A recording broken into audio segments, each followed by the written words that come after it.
싸게 받은 것만 먹는 걸로는 한계가 있어요. 2천만 원, 3천만 원 물론 크죠. 그것만으로는 인생이 바뀌지 않더라. 그걸 팔고 나면 그 자산은 소멸되는 거잖아요. 진짜 부자는 소유권을 갖고 가면서 돈을 법니다. 부자들이 사팔사팔하면서 부자는 아니거든요. 저 같은 경우도 이제 보유를 많이 하고 있고. 안녕하십니까. 안녕하세요. 오늘 주제는 말이죠. 경매 초보가 쉽고 빠르게 돈 버는 방법입니다. 쉽고 빠르고 확실하게 돈 버는 방법을 알려달라. 가능성이 있는 루트를 좀 제시해주면 좋을 것 같아가지고 주제를 좀 준비를 해봤습니다. 일단은 경매란 게 진짜 재밌어요. PD도 거의 중독이야. SNS 하는 것보다 네. 경매 사이트 보는 게 좀 더 재밌어요. 된 거야 이제. 그래서 제가 교육할 때 한 번이라도 입찰을 해보면 그 맛을 알거든요. 그걸 해보면 사실 그다음부터 시키지 않아도 알아서 잘하더라고요. 제 교육의 목표가 입찰 한 번씩은 다 하게 만드는 거니까. 많이들 물어봅니다. 경매 10년 했던 사람이든 20년 했던 사람이든 같은 자리에서 같은 시간에 모여서 입찰을 하는 거잖아요. 처음 하시는 분들 입장에서는 내가 저 사람들이랑 경쟁해서 과연 이길 수 있을까라는 생각을 해요. 반대입니다. 오히려 초보자이기 때문에 더 많은 혜택, 기회와 낙찰받을 확률이 오히려 높다고 생각을 하거든요. 자, 예를 들어 보면 우리가 바닷가에 해산물 이런 것들이 굉장히 많을 겁니다. 어부들이 가서 수확을 해야 되는데 그 광활한 바닷가에 10년, 20년 경력된 어부라고 해서 그 바닷가에 있는 물고기들을 다 쓸어 담을 수가 있나요? 안 되죠. 경매는 보증금이라는 걸 또 넣어야 되잖아요. 안 된다는 거예요. 그리고 하루에 하는 물건이 수백 개가 되는데 그걸 다 독점을 할 수가 없다는 거죠. 그렇기 때문에 항상 초보자한텐 기회가 있다 라는 게 첫 번째고요. 독과점을 할 수 없다. 돈이 많은 사람들은 초보자가 보는 물건을 안 보죠. 못 보죠. 공장, 토지, 초보자들이 안 보는 걸 봅니다. 아무래도 투자를 많이 하신 분들은 다주택자일 확률이 높겠죠. 초보자분들일수록 뭔가 실거주자이거나 아니면 첫주택이거나 이런 거에 관한 세금 혜택들이 또 있잖아요. 그래서 훨씬 더 투자를 많이 하신 분들보다 가격적으로 유리해요. 뭐 세금 혜택, 대출도 더 잘 나올 수도 있고요. 그러니까 이걸 합치면 초보자가 훨씬 유리하다는 거예요. 오히려 제가 봤을 때는 내가 지금 빌라 아파트 들어가면서 고수들이 들어와가지고 높게 쓸까? 이런 생각은 안 하셔도 됩니다. 오히려 반대예요. 경험 많은 사람들이 어쩌다가 아파트 빌라 할 때 초보자들이 또 와가지고 높게 쓸 것 같은데 라고 하지, 초보자분들이 반대로 걱정할 건 아니라는 거예요. 그러면 이런 경매 초보들에게 추천하는 경매 투자 전략이 있다면? 저는 단타매도를 제가 많이 말씀드렸지만 지금 시장에서 제일 좋은 거는 괜찮은 물건들을 2년만 보유를 하면 좋겠다. 과거를 돌아봤을 때 부동산을 사고 2년 보유하는 건 원래 기본이었어요. 매매사업자라는 게 없었을 때는. 예전에 저도 그랬거든요. 2년 보유를 하고 파는 게 보통 기본 정석이었어요. 근데 지금은 2년 보유만 할 수 있어도 가격이 괜찮아질 것 같거든요. 빌라나 아파트 같은 경우는 더 엄청나게 빠질 것 같진 않아요. 이게 이제 뭐냐면 KB부동산 주간 시계열인데 색깔로 표기를 해주거든요. 빨간색일수록 이제 가격이 올라가고 있는 겁니다.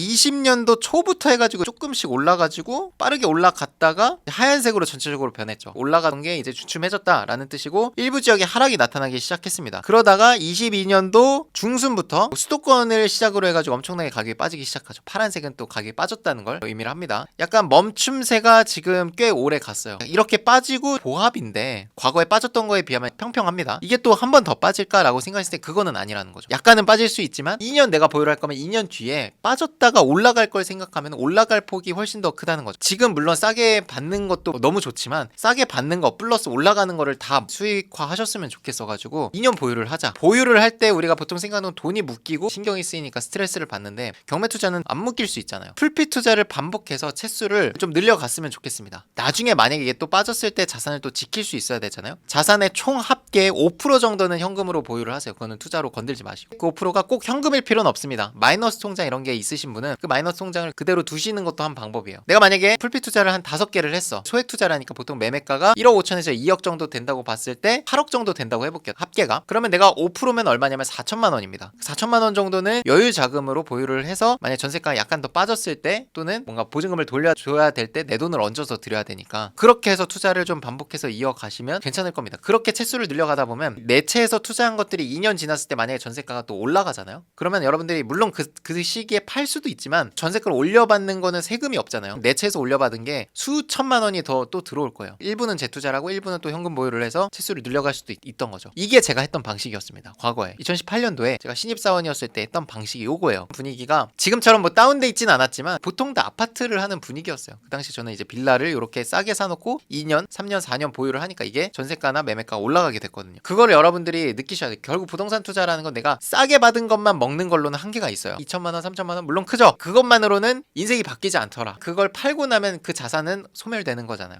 진짜 부자는 소유권을 갖고 가면서 돈을 법니다. 부자들이 사팔사팔하면서 부자는 아니거든요. 저 같은 경우도 이제 보유를 많이 하고 있고, 물론 채수가 많아지면 포트폴리오를 짭니다. 일부 물건은 가격이 좀 빠질 것 같다, 또는 내가 관리가 좀 어려운, 예를 들면 제가 경기 남부에 있는데 뭐 지방에 있는 물건은 관리가 좀 어려울 수 있잖아요. 그런 건 좀 판다든지 이렇게 하면서 포트폴리오를 여러분들이 짜게 될 겁니다. 나중에 채수가 많아지게 되면. 그게 이제 첫 번째 전략이었고요. 두 번째 전략은 난 보유하는 거 너무 불안하다, 가격 빠질 것 같다, 이러면은 뭐 어떻게 하겠습니까? 단타 매도를 하셔야죠. 단타 매도를 좀 해보시고 부동산 흐름, 사이클에 대해서 이해를 하신 뒤에 그 다음에 보유를 하시는 것도 괜찮을 것 같은데, 단타 매도의 이제 단점이라고 하면 속도가 느리죠. 아무래도 지금 시장에서 매매가 잘 되진 않으니까. 속도가 느리다는 거는 투자금이 묶여있을 기간이 좀 길다는 거, 재투자 텀이 길어지니까 그런 느낌이지. 스마트 스토어에서 물건 따다가 마진 붙여서 팔고 또 사오고 팔고 이런 건데, 물건을 따오는 것도 경매잖아요. 경매로 입찰해가지고 따오기 쉽지 않을 뿐더러 파는 것도 쉽지 않으니까 저는 차라리 지금 전세나 월세는 계약이 잘 되거든요. 고려를 해보면 괜찮지 않을까라고 생각을 합니다. 저도 그렇게 투자를 하고 있습니다. 1억 이하의 주택이랑 오피스텔들을. 단타 매도는 당연히 웬만하면 아파트면 좋겠고, 아파트는 투자금이 많이 드니까 투자금이 5천만 원 이하이신 분들은 수도권에서는 빌라를 보셔야 되고, 아파트는 5천만 원 이상이 들어가니까, 그리고 지방은 아파트 2억 미만짜리를 보시면 될 것 같습니다. 1억, 2억이 있다고 해서 그게 한 번에 들어가는 거라는 게 아니라 좀 쪼개서 여러 개를 하셨으면 좋겠어요. 명도하고 수리하고 매도하는 데까지 보통 4, 5개월 이상은 걸리거든요. 그 기간 동안에 아무것도 할 게 없으면은 사실 시간도 돈이거든요. 그런 걸 생각하면은 차라리 1억을 3개로 쪼개서 3천만 원씩 투자할 수 있는 거를 분산 투자하시면 좋겠다. 수도권 빌라 하나, 뭐 지방의 아파트 하나, 뭐 이런 식으로 굴려가는 거죠. 아니면은 나는 투자금이 없지만 남들이 어려워할 만한 거를 내가 도전을 해보겠다, 없는 투자금을 내가 지식적인 걸로 메꾸겠다라고 하시는 분은 이제 지분 물건, 지분 정규 강의를 이제 모집을 하고 있는데, 지분 정규 강의의 대상은 이제 투자금이 많지 않으신 분들이 공동 투자식으로 물건에 들어가는 겁니다. 10억짜리 물건이 지분이 4분의 1만 나와도 2억 5천이잖아요, 감정가가. 그런 것들을 이제 같이 들어가서 대출 없이 소송을 해야 될 때 이런 상황이 생길 수도 있거든요. 지분 물건이라는 건. 만약에 이런 지분 투자를 하겠다라고 하시는 분은 법 쪽에 계신 뭐 변호사분이나 법무사분을 같이 해야 되거든요. 소송이라는 걸 껴야 될 수도 있기 때문에 우리 법무사님과 함께 하면은 법적인 문제 없이 투자금 2천만 원으로 할 수 있는 물건을 찾을 수 있죠. 특수 물건이라 더 싸게 받을 수 있고, 대출을 받을 필요가 없기 때문에 여러 가지 대출에서 나오는 이자라든지 이런 것도 낼 필요가 없고, 단타 매도를 하기에는 되게 적합한 투자 방법이라고 생각합니다. 고생 많으셨습니다.